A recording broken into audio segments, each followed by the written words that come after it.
Good afternoon. The first item of business is time for reflection, and our time for reflection leader today is Tim Maguire, humanist.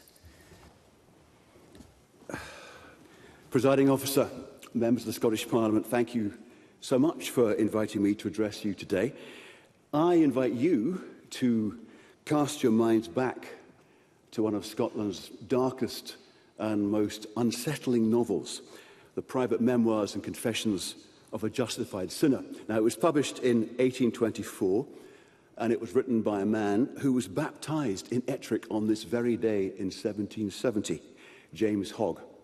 But it speaks to us still. It tells the story of a young man who believes that his salvation is guaranteed, that whatever he does, however cruel, however violent, he is safe in the eyes of God. And with that belief, he falls into arrogance, into cruelty, into despair, and ultimately into ruin. And the moral is clear. When people believe themselves beyond question, beyond scrutiny, beyond doubt, disaster follows. Now, this is not a story only of religion. This is a story of politics. This is a story of power. This is a story of the human heart. For when certainty hardens into pride, when conviction turns to fanaticism, the result is always the same: division, intolerance, and sometimes tragedy. Now, this Parliament was not founded on such pride. Devolution was not given to Scotland so that its leaders might rule as if they were without fault. It was given so that you, the people's representatives, might answer daily to those who sent you here.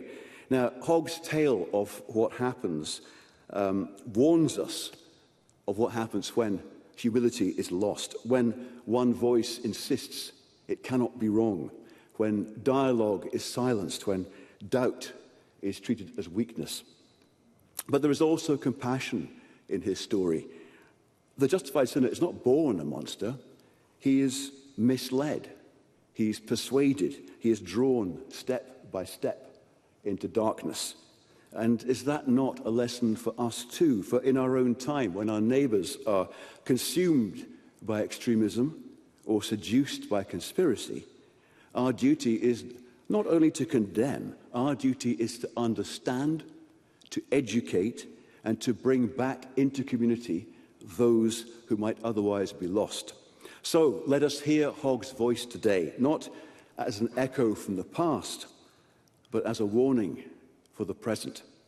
He reminds us that democracy, like faith, requires humility. It requires us to admit mistakes, to question ourselves, to accept that none of us, saint nor statesman, is beyond accountability. That, members, is the moral the Scottish Parliament must carry forward, not the false security of being justified, but the living, daily duty of being just. Thank you. Thank you.